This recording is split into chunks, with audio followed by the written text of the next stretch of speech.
Buenos días a todos los asistentes al webinar del día de hoy. Un gusto saludarlos, un gusto recibirlos por acá. Mi nombre es Henning Díez. Creo que ya varias de las personas que están presentes hoy han compartido con nosotros en algún momento, nos conocen. Un gusto saludarlos y agradecer de nuevo la presencia en este webinar el día de hoy. En conjunto con mi persona estará también presente el señor Ronald Fallas. Ronald funge actualmente como el especialista de producto directo para flujo industrial en el Batrón. Entonces es muy probable que en futuras ocasiones o ya en el pasado a la fecha ustedes pues hayan interactuado o interactúen con Ronald. Entonces pues sepan que con Ronald pueden contar igual para cualquier consulta posterior a la presentación de este día. Yendo un poquito en concreto al tema, bueno, ustedes saben, pueden enviarnos sus preguntas a través del panel de control que tienen por ahí. Las estaremos revisando durante la presentación en medida de las posibilidades y la cantidad de las mismas para irlas despejando. Si nos quedaran preguntas sin contestar, estaríamos respondiendo a las mismas posterior a la finalización de este webinar.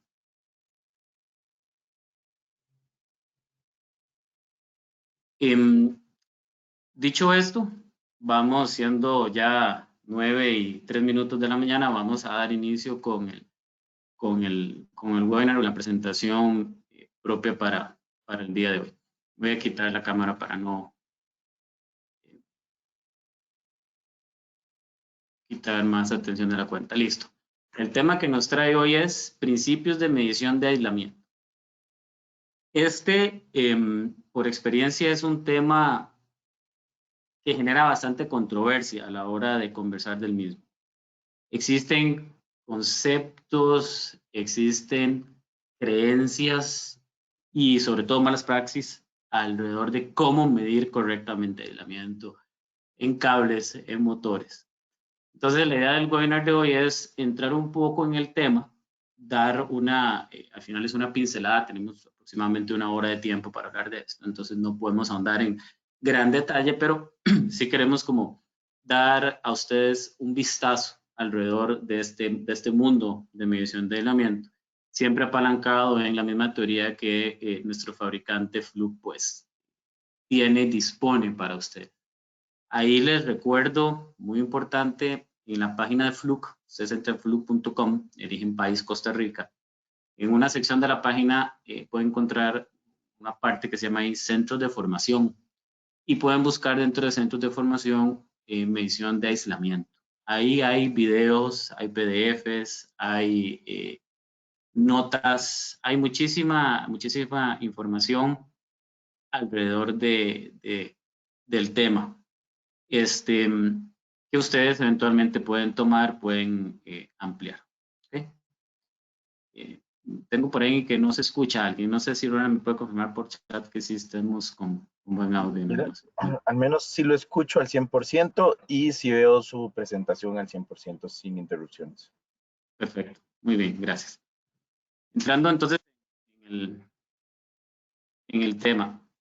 Y para enmarcarlo, para que no solamente sea un tema al aire, ¿verdad?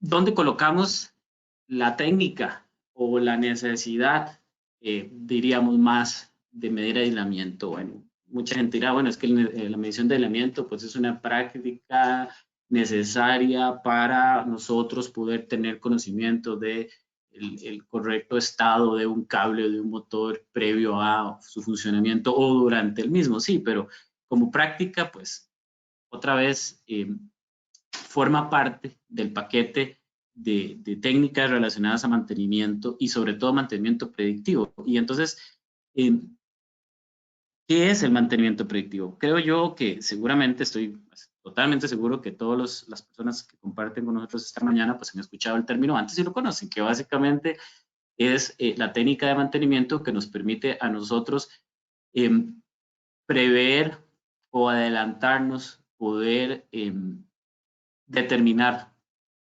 el futuro de una posible falla en un sistema mecánico, eléctrico o similar en una industria o en el área donde yo trabaje. Básicamente la técnica de mantenimiento basada en condición que a mí me permite determinar el estado actual de funcionamiento de una máquina y por ende predecir cuánto tiempo puede esta máquina funcionar de manera correcta o cuándo pudiera presentar un fallo. A diferencia de las otras técnicas de mantenimiento como el mantenimiento preventivo o el mantenimiento reactivo, siendo este último el que simplemente deja que el motor o la parte funcione hasta fallar, el mantenimiento predictivo lo que busca es, más o menos, para que ustedes se den una idea, es como ir al médico, es como hacerse los exámenes de rutina cada año o cada 2 años. Ustedes lo que pretenden es estar haciendo exámenes sobre las partes y los componentes más críticos bajo su responsabilidad para entender la salud de esos componentes y poder actuar de manera adelantada para prever una falla, inclusive maximizar la vida útil de los instrumentos. Como lo comenté antes, es una técnica que utiliza la condición o que busca el análisis de la condición de funcionamiento. Por eso decimos que es una técnica basada en condición, que lo que buscamos o pretendemos es establecer una tendencia. Y a partir de esa tendencia, entender nosotros cómo se está comportando, vamos a dar de ejemplo, mi motor. Cómo evoluciona su temperatura a vuelta de 3, 6 meses, un año, cómo se está comportando sus vibraciones, cómo está el aislamiento del mismo. Entonces ahí, por ejemplo, mencioné 3 bueno, el análisis de calidad de energía, para decir todos los que están en la pantalla, 4 técnicas que se utilizan para ir al médico del doctor y entender cómo está este motor. Nada más, y para amarrar un poco la idea, cuando hablamos de mantenimiento basado en condición, también hablamos de que esto implica tiempo. Ninguna de las anteriores técnicas son rápidas.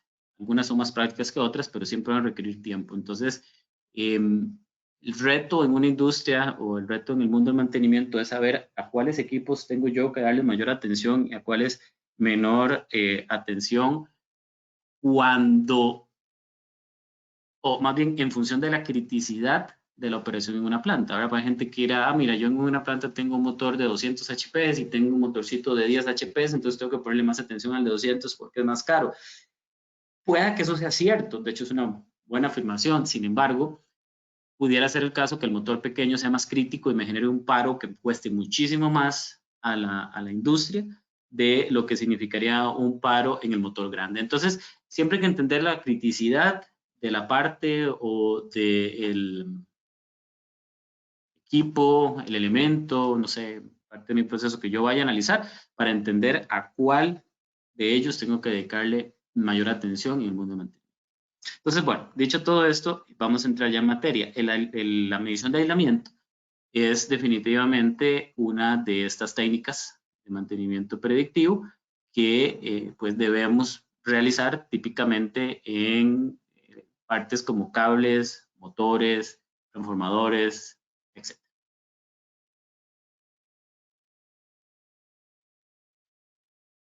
Y entonces surge la pregunta, ¿qué es el mantenimiento eléctrico? Perdón, ¿qué es el aislamiento eléctrico? ¿Sí? Bien, básicamente, ¿o qué es un elemento aislante? Básicamente, por elemento aislante nosotros vamos a entender aquellos materiales que ante la presencia de tensión eléctrica continua no permiten el paso de corriente eléctrica a través de sí o a través de ellos. ¿Sí? En otras palabras, lo que vamos a decir es que la resistividad de estos materiales aislantes es infinitamente grande. Y ahí ponemos un asterisco, ¿verdad? Porque al igual que muchas otras pues, cosas en nuestra vida, no existen los ideales, ¿verdad? No existen los extremos y realmente no hay un material perfectamente aislante. Siempre se va a dar una cierta fuga de corriente, sin importar qué tan buen aislante sea, ni qué tan nuevo está, ni bajo qué tan excelentes condiciones de cuidado, de mantenimiento yo lo tengo. Es por eso que cuando nosotros hacemos pruebas de medición de aislamiento en cables o en motores, como probablemente muchos de ustedes ya lo hayan hecho, buscamos que la resistencia medida con nuestro instrumento dé un valor superior a cierto rango, ¿verdad? Entonces buscamos que sea mayor a 100 megaohms, o que sea mayor a 1 gigaohm, o que sea mayor a 1 teraohm. O en dado caso, y lo más importante, es que no sea menor de un cierto valor de resistencia. ¿Por qué? Porque cuando la resistencia de aislamiento medida ya es inferior a un valor de criticidad, entonces yo pudiera entender de que el aislamiento de ese componente que yo estoy midiendo ya se puede estar viendo comprometido. ¿Okay? Aislamientos de cuáles? Bueno, hablamos de muchísimos tipos diferentes de aislamiento, como vamos a ver en el avance de esta presentación.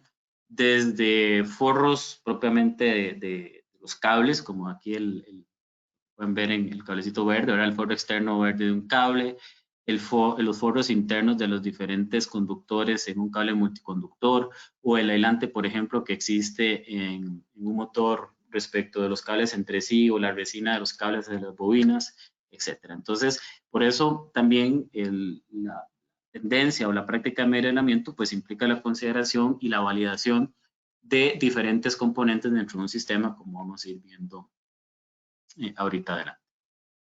¿Sí? También es importante comentar que existen distintos tipos, todos cubren el mismo principio de medición, diferentes tipos de medidores de aislamiento, ¿verdad? En función de la aplicación donde yo lo vaya a utilizar.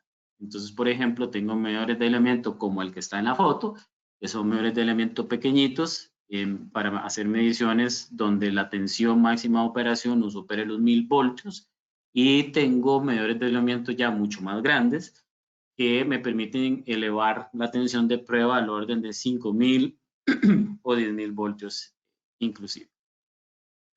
Algo importante a comentar, tal vez en este momento, es que normalmente es una pregunta que iterativamente aparece durante estos seminarios, es ¿cuál es? No, pero sí, es que estoy leyendo las preguntas del chat a ver si ahorita se las contesto. Nos pregunta mucho si la prueba de aislamiento es destructiva o no.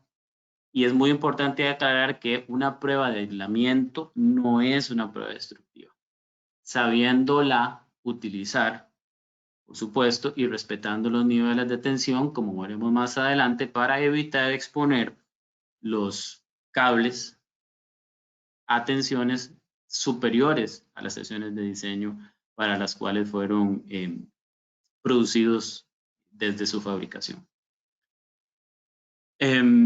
Estaba viendo por ahí en las preguntas del chat, estaban consultando respecto de qué medidor de aislamiento se utiliza, por ejemplo, para medir cableado. En este caso, vamos a verlo ahorita, entender cuál es el nivel de voltaje y cómo se hacen ese tipo de mediciones para determinar eventualmente cuál instrumento necesito para la prueba. Y otra pregunta que hicieron por ahí, si se sale un poquito de probablemente el alcance de este seminario, y es con respecto a cableado subterráneo. Cuando estamos hablando de cables subterráneos, y más aún si estamos hablando de cableado ya para tensiones de media o alta, las pruebas son totalmente distintas a las que hacemos con estos instrumentos. Esto es más aplicación de baja tensión definitivamente. Entonces ahí sí, para poner como en mundos aparte. Bien, inclusive otro tema a aclarar es que las pruebas que se hacen acá y con este tipo de medidores de aislamiento, todas son en corriente directa. Para pruebas en cableado subterráneo se utiliza tanto corriente directa como corriente alterna. Entonces ahí los principios de medición son un poco distintos. Fluke no fabrica equipos para medición en corriente alterna ni para pruebas en subterráneo de ese tipo. Entonces, yendo adelante con esto, entendemos que, o queremos más bien entender o explicar un poco cuál es el principio de funcionamiento de un medidor de resistencia de aislamiento. Bueno, un medidor de resistencia de aislamiento funciona de una manera tan simple como lo hace la ley de Ohm. ¿Cuál es la ley de Ohm? Recordemos, ¿verdad? Básicamente que voltaje es igual al múltiplo de la corriente por la resistencia. Despejando la resistencia, básicamente diríamos que esta es igual a la división del voltaje entre la corriente. Entonces, ¿cómo funciona cualquier medidor de aislamiento del mercado? Él genera un voltaje, una tensión conocida, como les decía, en corriente directa.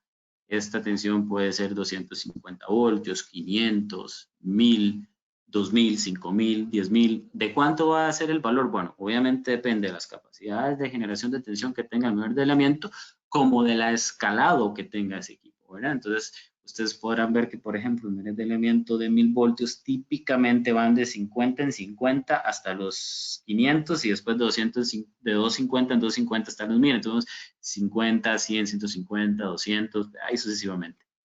Va a cambiar un poco dependiendo de la especificación de cada. ¿Cuál es la tensión recomendada? Ahorita lo vemos. Dice entonces la afirmación que cuanto mejor sea el aislamiento, menor será la corriente de fuga presente y por ende mayor valor de resistencia medida vamos a obtener, que es justamente lo que buscamos, obtener un valor de resistencia de aislamiento alto. Ese es como el cometido de esto, ¿verdad? Para poder validar y decir que la medición es exitosa y el equipo, parte o componente puede operar sin problema. Entonces acá un ejemplo. Si yo vengo y aplico un medidor de aislamiento 1000 voltios y obtengo una medición resultante de 1 miliamperio, entonces podríamos decir que la resistencia medida es de 1 mega ohm. Ahora, si yo aplico esos 1000 voltios, pero mido la centésima parte de ese miliamperio, ¿cuánto voy a obtener? Bueno, básicamente la centésima parte de ese miliamperio serían 10 microamperios y por ende la resistencia media sería de 100 megaohms. Entonces, básicamente esto lo que pretende es como poner sobre la mesa la idea, ¿verdad? De que a la hora que la resistencia baja, perdón, la corriente baja, inmediatamente voy a obtener un valor de resistencia más alto. ¿Ok? Bien.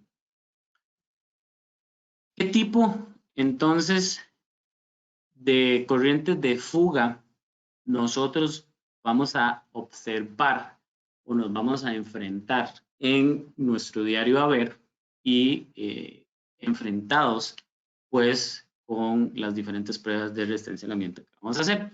Entonces dice que básicamente, ¿verdad? Como pueden leer ustedes ahí, la resistencia al elemento es el producto, como vimos, de la cantidad de tensión aplicada y la resistencia de mediciones de corriente de fuga. ¿De qué tipo? Conductiva y capacitiva a través del sistema medido. Entonces, ¿qué es una corriente de fuga conductiva? Básicamente, la corriente de fuga conductiva es la que se genera o la que ocurre cuando se presenta un flujo de corriente a través del aislamiento del conductor. Y esta se puede mantener baja si el aislamiento se mantiene limpio, seco, en óptimas condiciones. Entonces, esto quiere decir, si yo tengo un cable, tengo mi conductor, ¿verdad? Y de cobre, y ese cable tiene un forro aislante, normalmente de algún poliuretano, algún tipo de plástico. Y este forro se raja, se fisura, se compromete, etcétera, se va a generar una fuga de corriente a través de esa fisura, a través de esa ruptura. Y esa fuga de corriente es una fuga de corriente por conducción, porque se rompe ese medio aislante que evita que esa corriente salga al exterior. Puede ser otra vez a un cable adyacente, puede ser al tubo conduit que está llevando ahí el cable, puede ser a la carcasa del motor, etc. Eso es corriente conductiva. ¿Qué sería entonces la corriente capacitiva? Básicamente, esta corriente es la que se genera cuando se produce un efecto capacitivo entre los cables, efecto del campo eléctrico generado por la misma corriente a la hora de fluir por ese cable. Entonces, básicamente en estos casos, el aislante del cable se convierte en un dieléctrico, ¿verdad? En un elemento dieléctrico, y los conductores se convierten en las placas simulando como un capacitor. ¿Cuál es la manera de poder nosotros reducir o controlar esta corriente de fuga capacitiva? Bueno, separando los cables. Básicamente para reducir el efecto capacitivo que se genera entre los mismos. ¿Okay? Difícil de controlar, sí, porque es muchísimo más inherente a propiamente la condición natural eléctrica del mismo que a un posible fallo en el aislamiento. Entonces nosotros típicamente nos vamos a enfocar en conseguir mantener y asegurar la mejor condición posible de aislamiento en cables, y pues en este otro caso, para contener los problemas de corrientes de fuga conductivas, pues nos vamos más a temas de diseño y a más a temas de selección de cables que mitiguen este efecto, así como la instalación de los mismos. Bien, hay varias preguntas en el chat que iré contestando, los he estado viendo, se van a ir contestando conforme avance en la presentación. Entonces, si no al final, vuelvo y la reviso, pero por lo pronto todo lo que han preguntado por ahí se va a ir contestando. Y la presentación siempre se comparte y se sube a YouTube, inclusive por allá pueden también ver. Ok. Entonces, haciendo como una analogía que siempre nos gusta, ¿verdad? Comparar un poco las cosas para dar mejor percepción. Dice que la prueba de resistencia de aislamiento, de alguna manera podemos como compararla a la comprobación de la presión en un sistema de agua, por ejemplo, puede ser agua potable, agua sanitaria. Y cuando queremos encontrar una fuga, ¿qué hacemos? ¿Qué hacemos cuando queremos encontrar una fuga en una tubería? O inclusive podríamos compararlo con un sistema de aire comprimido. Yo quiero encontrar una fuga, lo que hago es que aumento la presión, ¿verdad? Aumento la presión del agua, pero aumento la presión del aire para tratar de ubicar a dónde está la pérdida. Entonces, con un sistema eléctrico es similar. En las pruebas de aislamiento lo que hacemos es que colocamos una tensión alta en la línea, en el cable propiamente, para tratar de identificar esas corrientes de fuga. Como mencionaba anteriormente, y voy a enfatizar acá, los instrumentos están diseñados para aplicar una tensión de manera controlada y no destructiva. Sin embargo, existen, y no les voy a mostrar las tablas, valores recomendados máximos de tensión según sea el tipo de cable o el tipo de motor al cual le vayamos a hacer las pruebas. ¿Esto por qué? Para evitar enfrentar o para evitar nosotros llevar nuestro motor o nuestro cable a trabajar a tensiones para las cuales no fue diseñado. ¿Por qué? Porque eso al final lo que nos puede generar es un desgaste innecesario del aislamiento del cable por tener que trabajar a tensiones más altas. Ok. Hay un par de preguntas en el chat que tienen que ver propiamente con la prueba de índice de absorción eléctrica y la índice de polarización. Ahorita las contesto. También don Oscar me pregunta que qué sucede cuando el valor o por qué el valor de resistencia incrementa conforme pasa el tiempo. Eso también lo vamos a ver con una línea de tendencia para explicarlo, y no solamente dar su respuesta, sino para entender todo el tema alrededor.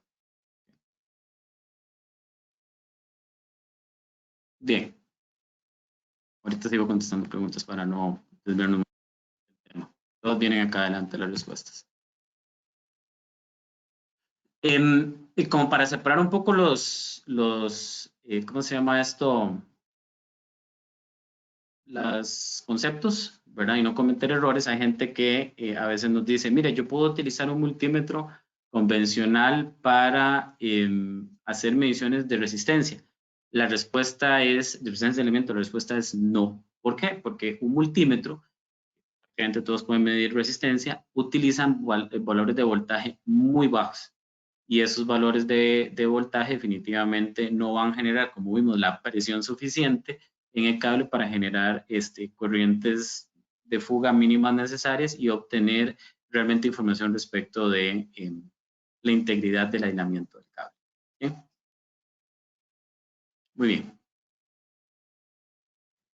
Aquí nada más un safety moment, ¿verdad? Un momento de seguridad. ¿Por qué nosotros queremos realizar pruebas de aislamiento? Bueno, básicamente y más importante, seguridad del personal, ¿verdad? Un fallo de aislamiento en un cable, ya sea en un cable cable eléctrico en un conduit, una tubería metálica, o la falla de aislamiento de las bobinas de un motor va a provocar corrientes de fuga, y esas corrientes de fuga van idealmente a drenarse a tierra siempre y cuando el sistema esté correctamente aterrizado, pero el problema es que si el sistema no está correctamente aterrizado, eso podría terminar significando un posible riesgo de choque eléctrico, ¿verdad? Inclusive no sé si algunos de ustedes habrán tenido oportunidad de toparse o hacer mediciones en los sistemas de deslizamiento de motores para medir la corriente de fuga a tierra en motores con elemento comprometido, y habrán encontrado valores de corriente de 6 amperios, 9 amperios fácilmente. Y eso es común cuando los motores están ya con aislamiento comprometido. Imagínense si ese motor no estuviera correctamente aterrizado, el riesgo que significaría para una persona que llegue y pues lo toque, ¿verdad? Obviamente para la parte de mantenimiento y reducir todo lo que tenga que ver con los costos propiamente de paros de producción, y las fallas de instrumentos, y pues obviamente también se hacen pruebas de aislamiento según regulaciones como la NETA o la IEEE 43-2000, donde básicamente nosotros debemos asegurarnos cuando utilizamos, vendemos máquinas nuevas o cableado, pues que estos cables cumplan con las normas y se asegure el correcto funcionamiento de los mismos para los usuarios, ¿verdad? Okay. Muy bien. ¿Cuándo? Esto es muy importante y tiene que ver muchísimo con el concepto de mantenimiento basado en condición. ¿Cuándo debo yo realizar una prueba de aislamiento? Vean qué importante. Y lo más importante cuando ustedes piensen en mantenimiento basado en condición o mantenimiento predictivo es lo siguiente. La palabra, y voy a ser muy insistente en esto, basado en condición. Si yo quiero analizar la condición de operación de un equipo, yo debo poderla comparar contra algo. ¿Y quién es ese algo? Bueno, puede ser la especificación del fabricante, que según ficha técnica me dice, mira, el aislamiento de tu motor nuevo debe dar en tal valor, o el aislamiento mínimo permitido debe ser de tal valor. Listo. Pero lo ideal es que yo tenga información histórica de ese equipo. Entonces, ¿cómo genero yo esas bases de datos, esos historiales del equipo? Bueno, a través de generar esa base de información. ¿Cuándo? ¿Cuándo empiezo yo a generar esa base de información? Bueno, cuando instalo un equipo, cuando instalo un cable, yo debo siempre hacer una medición de equipo nuevo, recién instalado. Yo hago la medición y genero mi base línea de comparación para entender a partir de ese punto cómo va a irse comportando ese aislamiento. ¿Cuándo tengo que hacer otras mediciones? Bueno, cuando hago cambios, reparaciones, renovaciones en ese instrumento, en ese equipo, en ese motor. Yo agarro mi motor, le tuve que hacer un mantenimiento, lo zafé, lo limpié, lo pinté, lo barnicé, le cambié ahí el barniz de las bobinas, le hice el cambio de rodamientos, no sé, lo que a ustedes se les ocurra que tengan que hacer en mantenimiento, hagan una prueba de aislamiento posterior. Y por supuesto, cada cierto periodo de tiempo en instalaciones industriales. Una pregunta típica es, ¿y cada cuánto tiempo tengo yo que hacer una medición de aislamiento? Eso depende y se genera, al igual que en otras técnicas como la termografía o inclusive puesta a tierra y demás vibraciones, se hace a través de el tiempo. Entonces yo instalo mi motor nuevo hoy y le hago una prueba. Luego vengo a los 3 meses, me doy cuenta que en 3 meses el valor no ha variado. Ok, vuelvo y hago otra prueba en 3 meses más, que ya serían 6 meses desde instalado. No ha variado todavía la medición de aislamiento, el valor de medida de aislamiento. Entonces puedo hacer la siguiente prueba a los 6 meses. Ya resulta que a los 6 meses me dio muy similar, un pequeñito cambio. Entonces, ¿qué hago? Mi siguiente prueba la vuelvo a colocar a los 6 meses. En 6 meses no varió, ok, vuelvo a ponerlo a 6 meses o hasta un año. Entonces, la misma seguida o seguidilla de mediciones que yo haga sobre los equipos es la que me va a determinar cada cuánto yo tengo que estar haciendo las diferentes mediciones para establecer esa base de historia o esa base de comparación, ese expediente, por decirlo así, del equipo y que voy yo a estar utilizando futuro para entender cómo está su condición. Ok. Seguimos.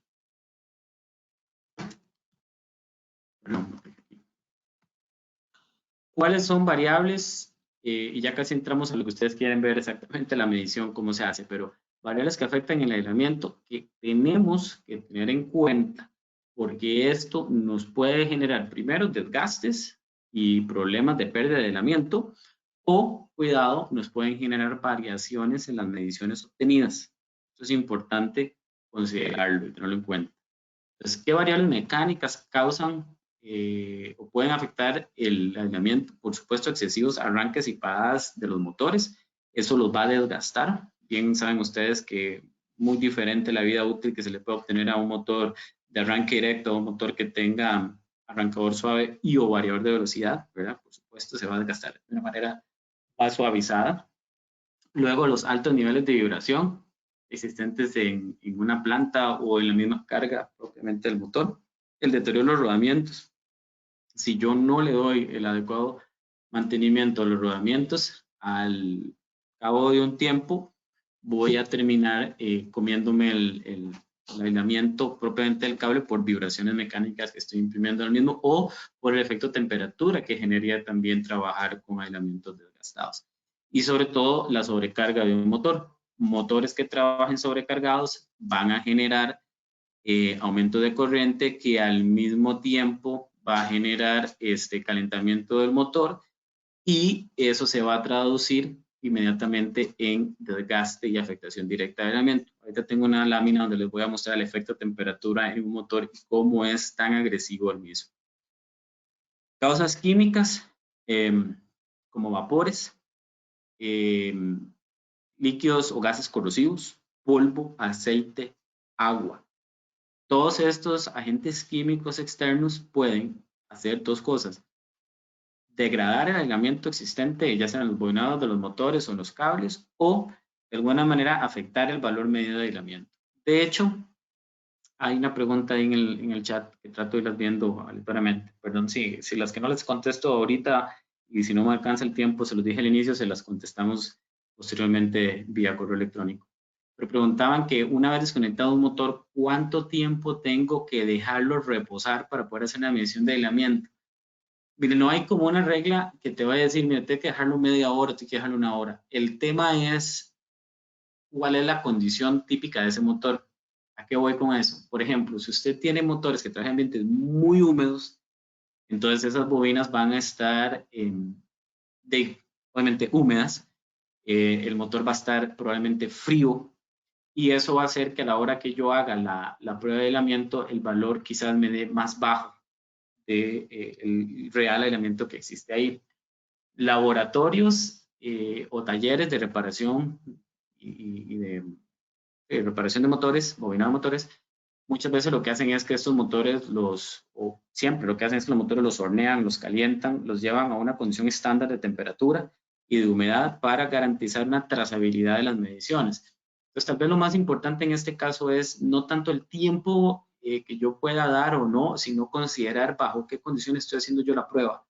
Entonces, si yo tengo el motor A y ese motor siempre está expuesto a humedad o siempre está en un ambiente frío o en un ambiente, todo lo contrario, no sé, me imagino una cementera ahí en Guanacaste, el motor siempre caliente, lleno de polvo, entonces tratar de limpiarlo en toda medida de posibilidades, ¿verdad? Entonces hacer la prueba, pero yo entender bajo las condiciones que la hago siempre, porque probablemente si ese motor hoy lo voy a probar en Liberia totalmente seco a las 12 del día, a 40 grados de temperatura, el valor de resistencia me va a dar muy diferente que si lo hago en el Cerro de la Muerte a las 6 de la tarde, el motor húmedo. Entonces, esas son más que todas las consideraciones que tenemos que nosotros ser conscientes para poder anotar y entender el valor de resistencia medido. Otro tema es la temperatura. Existen formas de compensar la afectación por temperatura en el valor resultante de medida de aislamiento. Es una fórmula.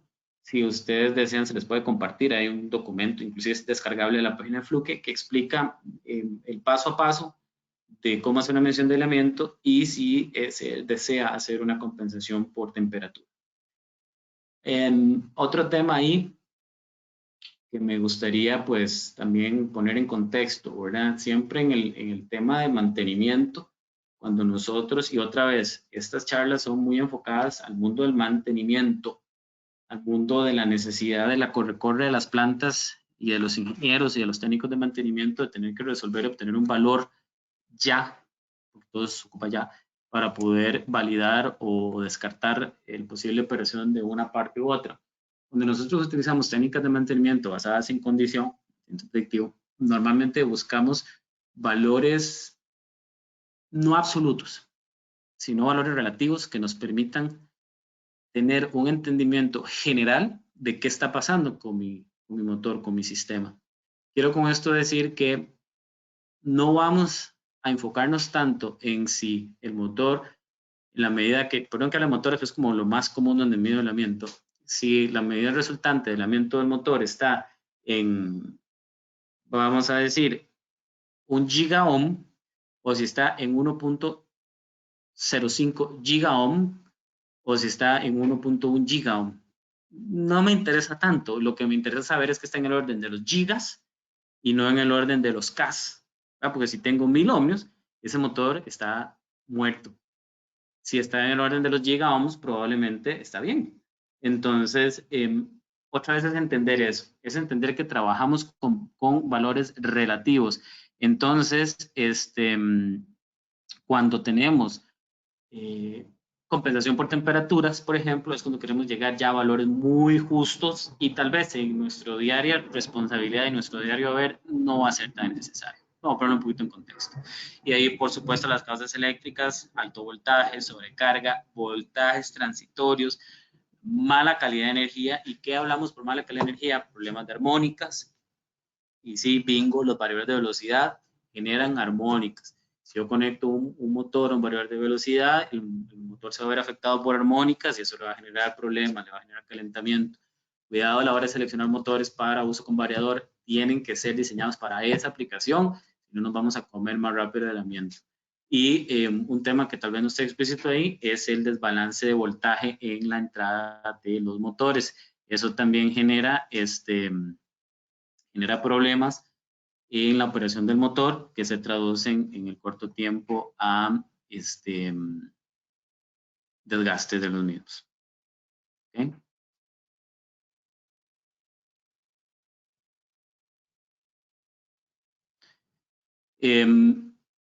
Un tema acá que no comenté de un inicio, debí haberlo hecho, porque ya hay una pregunta en el chat, pero hay preguntas largas que no estoy pudiendo contestar porque no me da tiempo de leerlas, entonces no puedo seguir con la presentación. Esas las contestamos posteriormente. Hay una pregunta ahí, si el técnico que hace la prueba de aislamiento debe de tener equipo de protección personal. La respuesta es definitivamente sí, siempre. Sí, siempre. Nosotros, por default, ¿verdad? Por defecto, siempre tenemos que considerar y cuidarnos nosotros antes. Entonces se debe respetar el uso de guantes dieléctricos, calzado dieléctrico y careta como mínimo. Vamos a ver ahorita estas pruebas y los instrumentos están diseñados para ellos encargarse tanto de hacer la prueba como de descargar el motor y descargar el cable bajo prueba para evitar que exista un choque eléctrico a la hora de que usted entre en contacto con un motor, por ejemplo, posee una prueba. ¿Qué ocurre? Si ustedes, y aquí abro un paréntesis, si ustedes hacen una prueba de aislamiento en un motor y ese motor no se descarga posterior a la prueba, se genera en el mismo como un efecto capacitor. Entonces, pasaría que si usted toca el motor con su mano desnuda y el motor no fue descargado, usted pudiera sufrir un choque eléctrico. Entonces, los equipos y los medios de aislamiento de Fluke están diseñados para que inmediatamente se termine la prueba, el equipo descargue por la conexión de tierra cualquier corriente que esté remanente dentro del equipo para evitar un choque o una afectación a la persona que está haciendo la prueba. Pero eso no nos quita el hecho de tener que usar nosotros equipo de protección personal, ¿verdad? Por supuesto.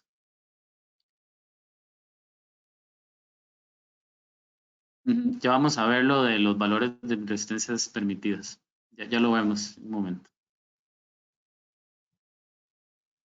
Ok, el alineamiento en cables. Vamos a entrar en dos secciones ahorita. en la última parte ya del webinar, que es más enfocado en las mediciones propiamente. Entonces acá el aislamiento de los conductores. ¿Qué pruebo yo en un conductor? ¿Y de dónde saco el valor de cuál debe ser la resistencia medida? Correcto. Entonces, vamos a partir del hecho, por ejemplo, del ejemplo que tenemos ahí, ¿verdad? Tenemos un tubo de metal conduit.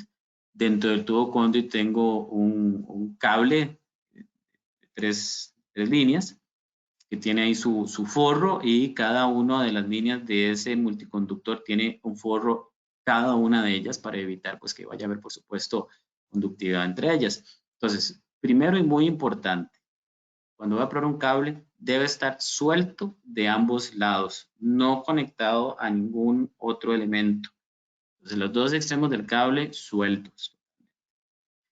Debo yo hacer la prueba, por ejemplo, si quiero probar una fase contra tierra o contra la carcasa, por ejemplo, o contra el tubo conductor en este caso, tengo que asegurarme que mi tubo conductor o el elemento conductor sobre el cual quiero hacer la prueba esté correctamente aterrizado.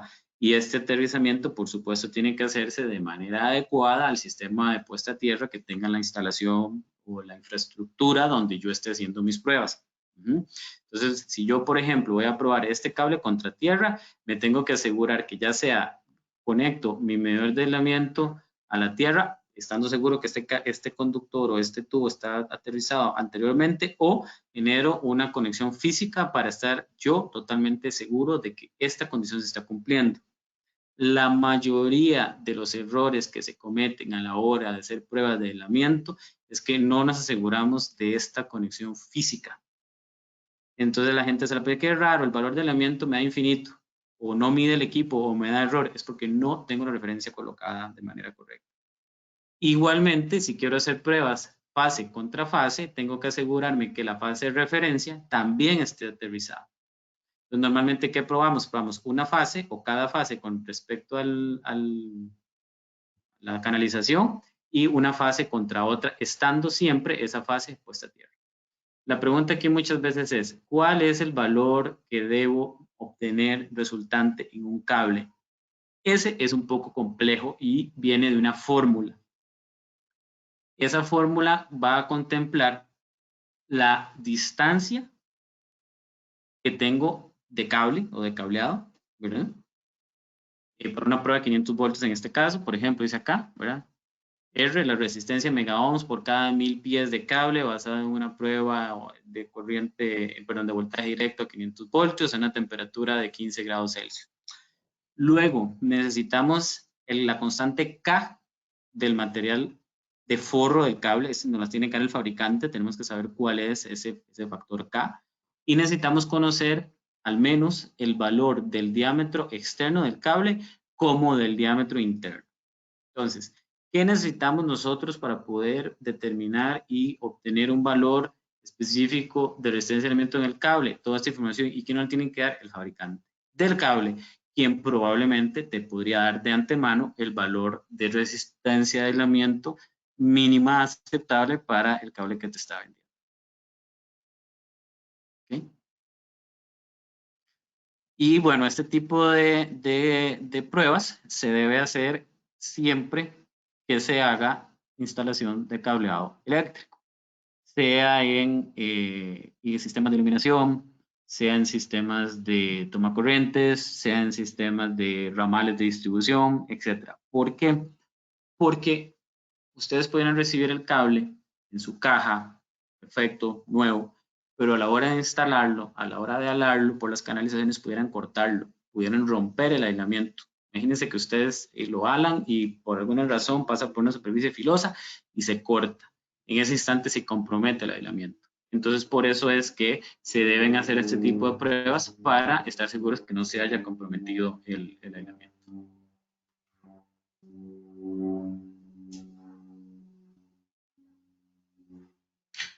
El problema es que si unen, hay una pregunta en el chat que si se pueden probar uniendo las líneas de referencia. El problema es que si usted une los cables, entonces lo que hace es que genera más bien un efecto contrario donde la resistencia te va a dar errónea.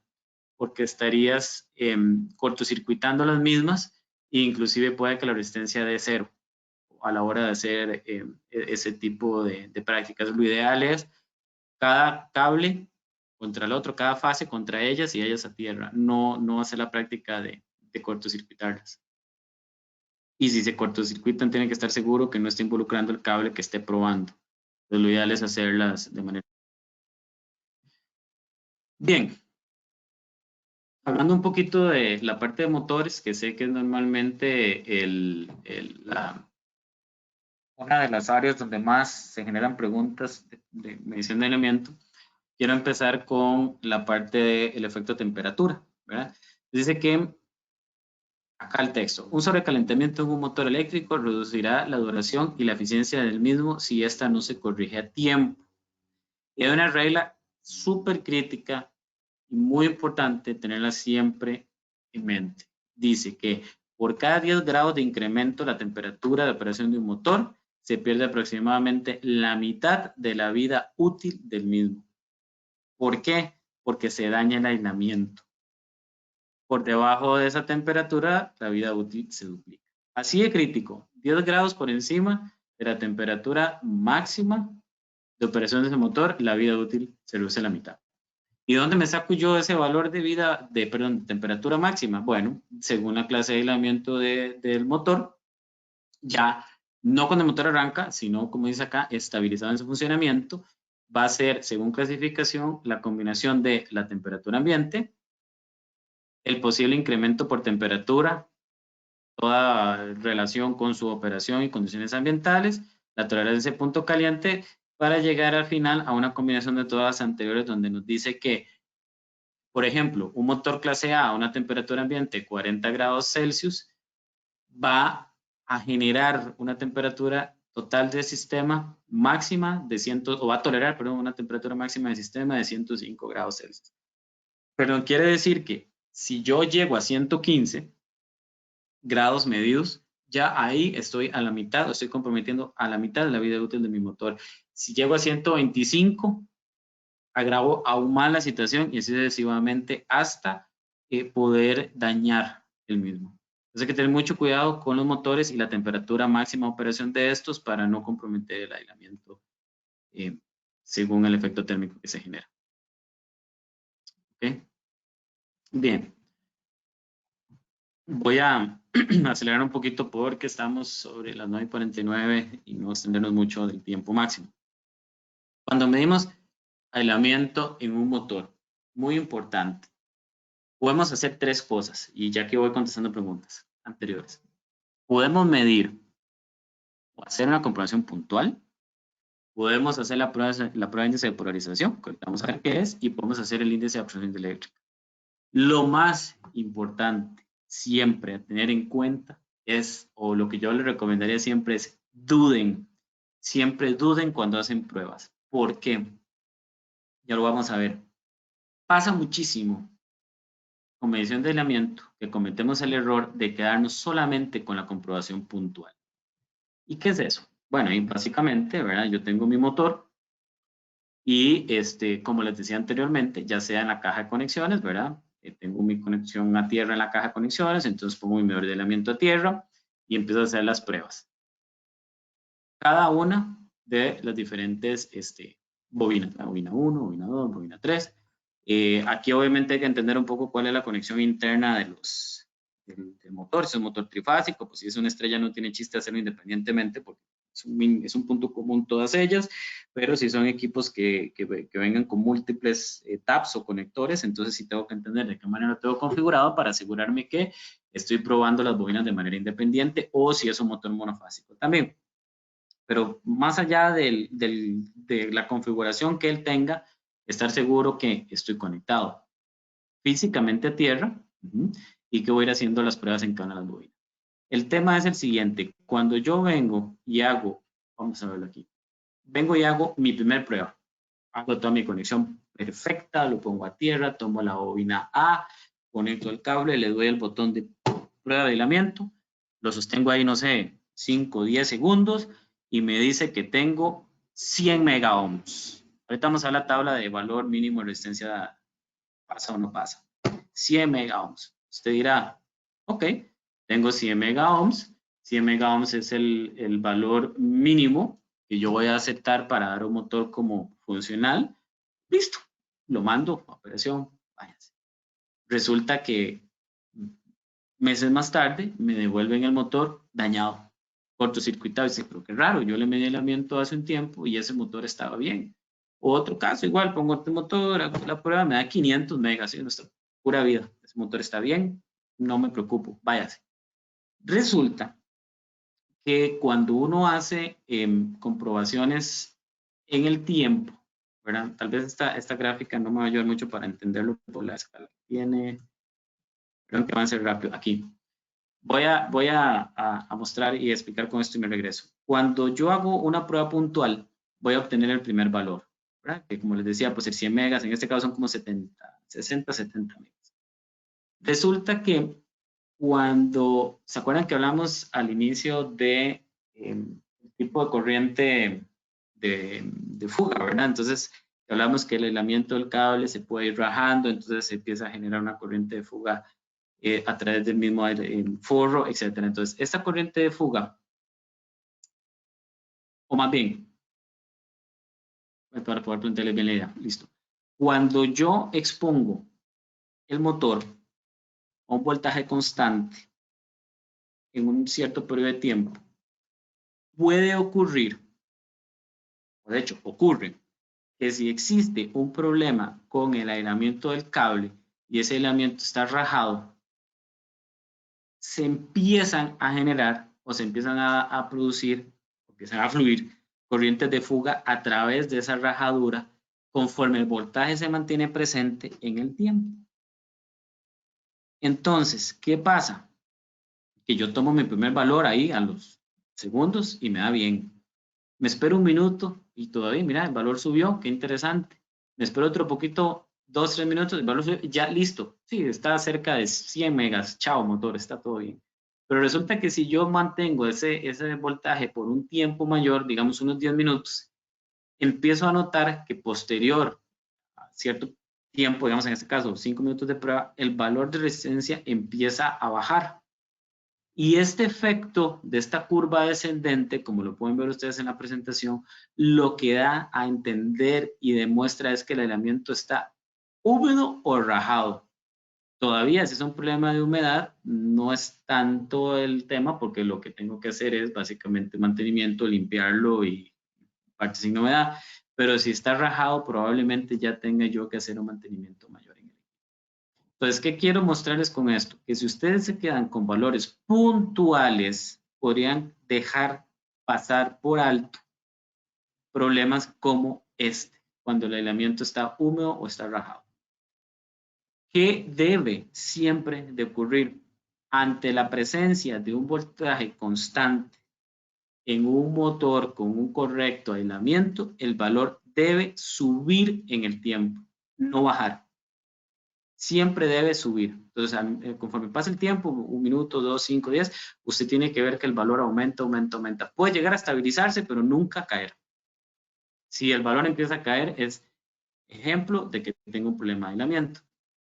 Esta otra curva que está acá, básicamente lo que quería mostrar es lo que hablamos desde un inicio, de que el mantenimiento basado en condición, lo que nos invita a nosotros es a registrar en el tiempo los valores de aislamiento medidos. Entonces yo digo, pero instalé el equipo, tenía tanto, 120 megas, 115, fueron pasando los meses, los años, hasta que llegó un momento en que el valor de resistencia de aislamiento se cayó.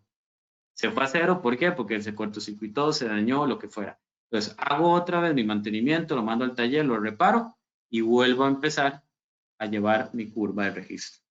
Esto es lo que uno esperaría ver como expediente de un equipo para asegurarse de que yo tengo con qué comparar. Sí, eso también puede pasar en los cables, correcto. Esto es lo que yo esperaría en el tiempo. Muy bien.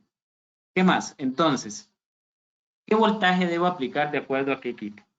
Entonces dice la norma, la IEEE 43-2000, que es la práctica recomendada para comprobar la resistencia de aislamiento de máquinas giratorias, que para motores con voltaje de alimentación menor a 1000 voltios, ¿verdad? Menor a 1000 voltios, el voltaje directo de prueba debe ser ¿de cuánto? De 500 voltios. Si el motor trabaja entre 1000 y 2500, yo voy a hacer la prueba entre 500 y 1000 voltios. Si estoy entre 2500 y 5000, 1000 a 2500, así sucesivamente. Si observan, nunca el valor de prueba es mayor del valor de operación. ¿Por qué? Es lo que les decía hace un tiempo. Hay que evitar exponer las bobinas a voltajes superiores para las cuales fueron diseñadas. Entonces, por ejemplo, mi recomendación sería, si usted tiene un motor monofásico que opera 240 voltios, no haga la prueba de 500, hágala a 250 voltios como su probador de aislamiento y observe qué ocurre. Si usted tiene valores de resistencia de aislamiento correctos, entonces dé la prueba por válida. No es necesario hacer pruebas ni a 500 ni a 1000 voltios para obtener buenos resultados. Eso no es necesario. Si la prueba de 250 voltios no es concluyente o el valor de resistencia tiende a darme bajo, entonces, ¿qué hago? Puedo subir a 500 voltios y observar qué pasa. Mayor voltaje debería darles mayor resistencia. Muy bien. Y esto siempre genera un montón de preguntas. ¿Cuál es el valor mínimo de resistencia aceptable en un motor? Según otra vez la misma IEEE, por aquí nos comimos una E, del estándar 43 del año 2000 a 40 grados centígrados de temperatura ambiente, el valor mínimo esperado para la mayoría de motores de corriente directa y corriente alterna o bobina preformada hechos después de 1970 son 100 megaohms. Ese es el valor mínimo que yo espero en una medición. Puede ser un valor de alarma, puede ser un valor de descarte, puede ser un valor de saque el equipo o saque el motor, déle mantenimiento, desármelo, límpielo, barníceme las bobinas, vuélvalo a colocar en línea y observe qué ocurre. Pero 100 megas es el valor definitivamente de alarma. No, aquí nos pregunta don Luis que le parece haber leído que la prueba se hace por lo general al doble del voltaje de operación. No, ese no es el caso definitivamente de resistencia de aislamiento.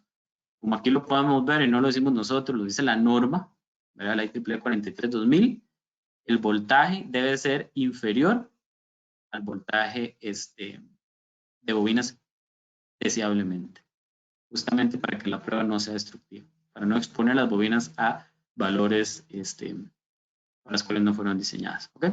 Y con respecto a los valores de resistencia de aislamiento, acuérdense y quédense en mente con el valor de 100 megas por de 100 megaohms. ¿Okay? Y con respecto a la resistencia en cables, es la fórmula, ahí no hay una tabla, no hay un valor de regla que nos diga, para cables tiene que ser tantos, no, eso ya va a depender de cada cable y cada especificación de cable, tienen que ir a la ficha técnica y tienen que correr la fórmula para poder saberlo.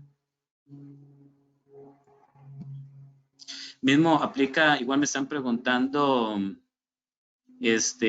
cuál sería el voltaje a inyectar para cables, aplica lo mismo. Trabajaríamos, volvemos a trabajar al voltaje de diseño de los cables. De hecho, ustedes se fijan, cuando agarran un cable, ustedes se pueden revisar la chaqueta del cable y dice cuál es el máximo voltaje para el cual el cable está diseñado. Pueden trabajar ese voltaje. Todos los cables lo dicen. Y correcto, la prueba nos aporta ahí don Arnoldo que la prueba que implica el uso del doble del voltaje es la prueba de HIPOT, que es así, es una prueba destructiva y es una prueba distinta a la de hecho la gente la confunde, a la resistencia de aislamiento. Es prueba el aislamiento de un cable de manera destructiva, ese es el tema de HIPOT. ¿Qué más tenemos por acá? Tenemos la explicación del índice de polarización. ¿Qué es el índice de polarización? Bueno, básicamente el índice de polarización, como dice el texto, no lo voy a leer, sino que lo voy a entreleer o parafrasear, es la relación, básicamente es una división de la relación de la resistencia medida en 10 minutos sobre el valor de la resistencia medida en 1 minuto. Básicamente es un índice adimensional, que lo que va a hacer es determinar el comportamiento del aislamiento en el tiempo. Vean que dice acá que este índice se usa para evidenciar problemas de humedad y limpieza o rajaduras en cables. Un valor bajo en índice de polarización nos indica que existe una corriente de fuga alta. ¿Y por qué está originada? Bueno, puede ser originada por rajaduras, por suciedad, por humedad, etc. Entonces, se recomienda correr la prueba de índice de polarización. La gran mayoría de equipos hoy en día tienen en automático eso. Entonces, usted le programa al equipo, haga prueba de índice de polarización, le da start, empezar. Entonces, el equipo lo que va a hacer es que él va a mantener en los terminales el voltaje de prueba, digamos 500 voltios constante durante 10 minutos. Al terminar los 10 minutos, él desconecta la tensión y les va a generar en la pantalla un índice y les va a decir índice de polarización igual a ¿cuánto? Bueno, si va a ser un valor, perdón, regreso, tiene que ser un valor superior a 1, indicando que el valor en 10 minutos sea superior al valor del minuto. Si este índice da menor que 1, indica que el aislamiento está rajado, dañado completamente. Es muy importante, si el PI da menor que 1, el aislamiento está malo, nada que hacer. Si el valor da mayor que 1, existen tablas que nos dicen, dependiendo del tipo de motor, qué tan aceptable es. Puede ser malo, regular, bueno o muy bueno, o inclusive puedo relacionarlo por el tipo de aislamiento de motor. Entonces, por ejemplo, si tengo motores tipo o clase A, el valor mínimo del índice debe ser 1,5 y si tengo ya motores tipo B, F o H, el valor debe ser 2 o superior. Esto básicamente lo que hace, como les expliqué yo hace un rato, es esta curva. Solamente que el equipo va guardando los valores internamente y después hace la división. Ustedes también pudieran hacerlo. De hecho, es una muy buena práctica. Si usted tiene que hacer una curva de índice de polarización, o si usted tiene que esperar que la prueba termine y está ahí viendo el equipo sentado al frente, pues tome una hoja y un lápiz o saque su computadora en Excel y empiece a apuntar los valores y hace la gráfica. Entonces, de esta forma, aprovecha el tiempo y cuando termine los 10 minutos, usted puede dibujar la curva y saber si la curva es descendente o si la curva es ascendente. Claramente, el valor final del índice de polarización va a dar una idea de qué tan lejano está este punto de este punto y considerando eso, te va a decir si el valor es problemático o si más bien es el reflejo de una buena condición de aislamiento. Sí, gracias, don Luis. Los equipos de Fluke tienen los que tienen, por ejemplo, el Fluke 587 FC tiene la opción de Fluke Connect y con la opción de Fluke Connect usted puede habilitar que el equipo a través de su teléfono se haga la gráfica de manera automática. Es un buen aporte usar Fluke Connect para no tener que apuntar nada y hacerlo ahí de manera automática.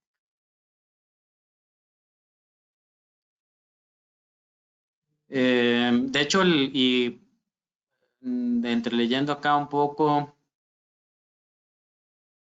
preguntas, el índice de polarización normalmente da valores como del orden de 3, 4, por ahí, en motores nuevos. ¿Okay?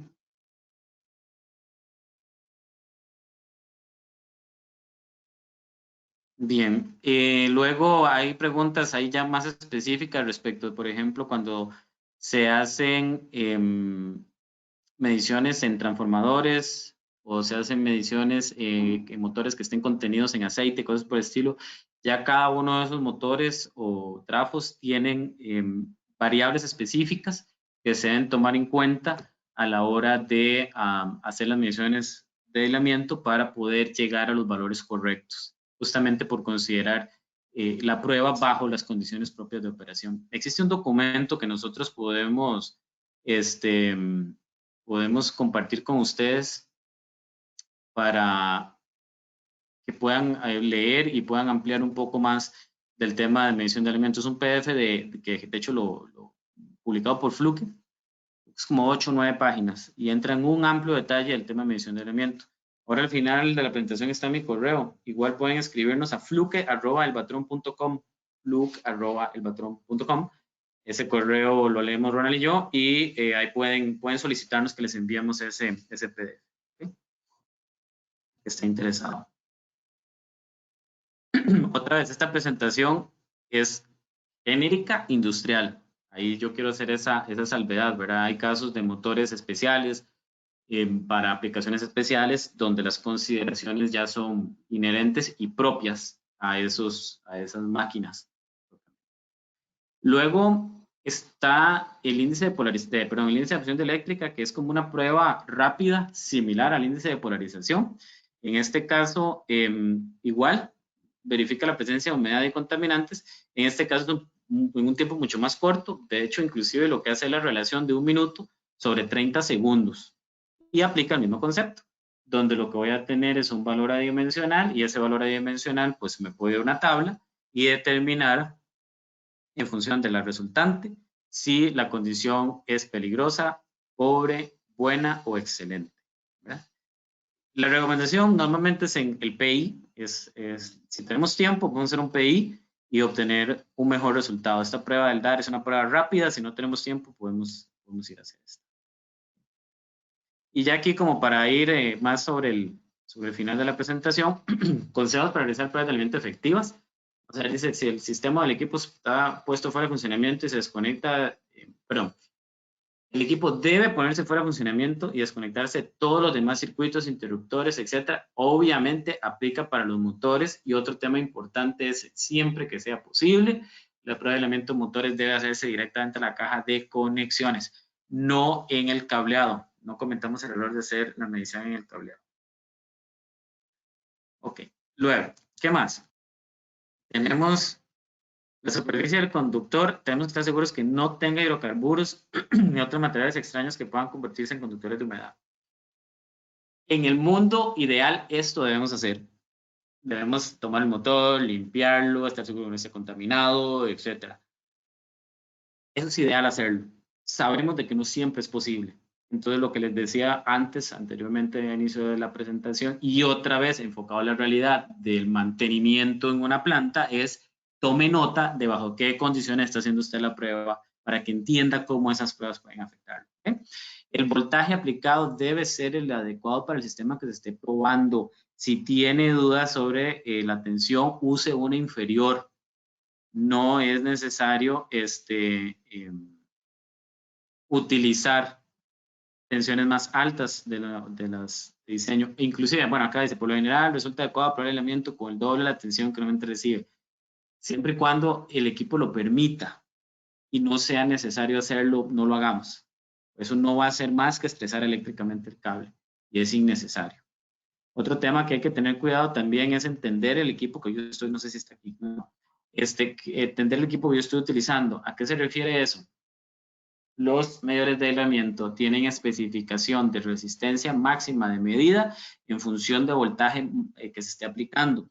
Entonces, por ejemplo, puede haber el caso que para 500 voltios aplicados, la resistencia máxima que él mida sea de, no sé, 500 mega ohms o sea de 1 giga ohm. Entonces, yo hago la prueba y el equipo dice mayor que 1 giga ohm y la gente se frustra y dice, es que hice más que 1 giga ohm, yo quiero saber el valor específico. No es necesario, no le suba el voltaje para tratar de ir al siguiente escala y poder sacar el valor específico, porque entonces ya estás llegando o estás llevando el equipo a operar a un valor de voltaje para el cual no está diseñado a trabajar y no es necesario. ¿Okay? Bien, seguimos. El sistema de comprobación está totalmente descargado a tierra, es lo que les decía anteriormente.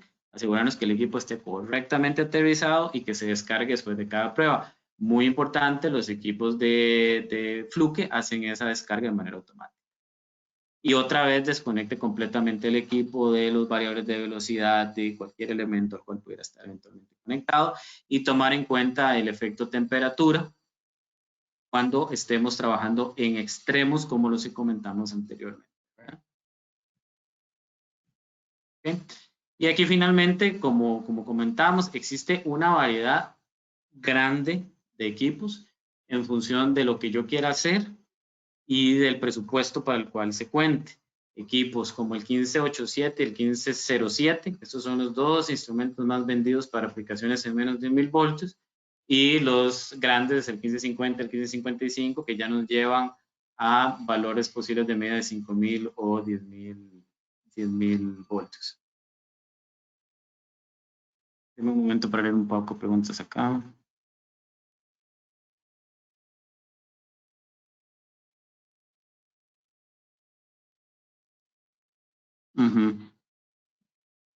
Muchas gracias, don Jaime. Saludos por allá.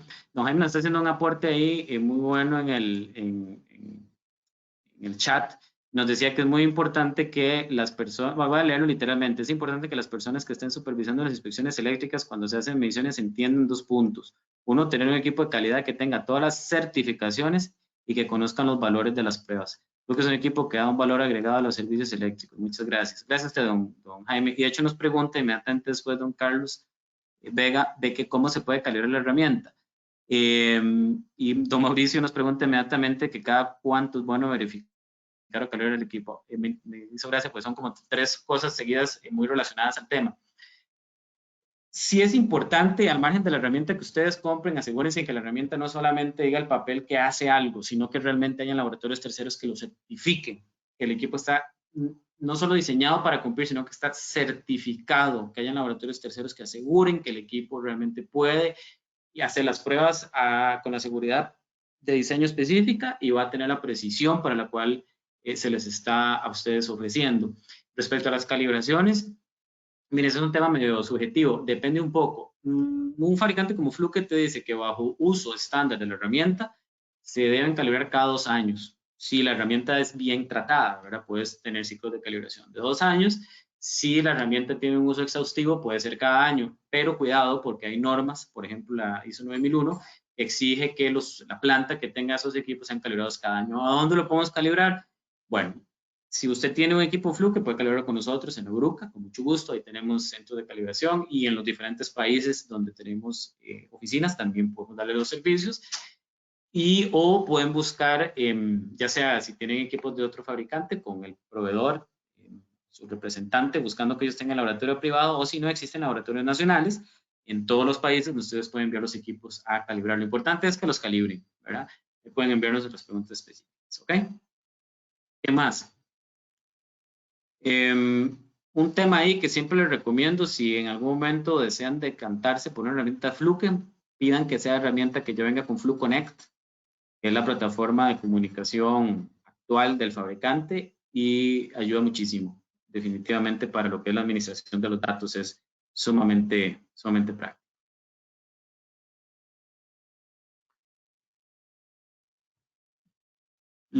Ahí me preguntan en el chat, estamos casi terminando, ¿qué tan reparable es un equipo Fluke?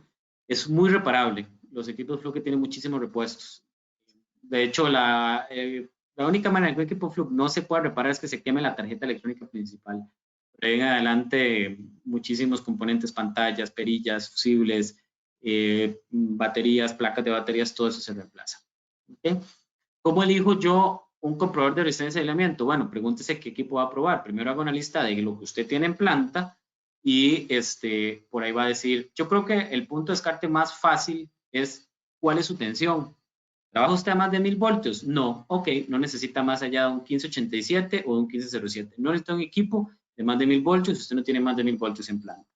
Ah, sí, tengo un motor que trabaja 3000 y resto. Tengo un motor de... ok, si usted se pasa a los 1000 voltios, entonces sí necesita un equipo de 5000 o un equipo de 10000 voltios. Eso ya va a depender de qué usted tenga a nivel de voltaje de planta. Y finalmente, entorno de prueba y otros posibles usos. Hoy en día casi todos los equipos cumplen o vienen muy completos en cuanto a funciones. Ahí nada más, otra vez les recomendaría la parte de conectividad. En el mundo actual, en la industria 4.0, herramientas interconectadas, yo creo que vale la pena hacer el esfuerzo y comprarse equipos que ya estén conectados a plataformas, a la nube, para que ustedes puedan registrar y tener toda la información ahí lista. Y sobre todo, y lo más importante, compren equipos que sean seguros. Fluke invierte el 25% de los componentes de cada instrumento en seguridad. Pues con esto, yo estoy por acá dando por terminado el seminario. Estoy dando por terminado el seminario. Invitarlos a varias cosas. Número 1, nos estén visitando ahí en las páginas, en fluke.com y en elpatrón.com. Ahí está mi correo, me pueden llamar. El correo fluke@elpatrón también lo leemos.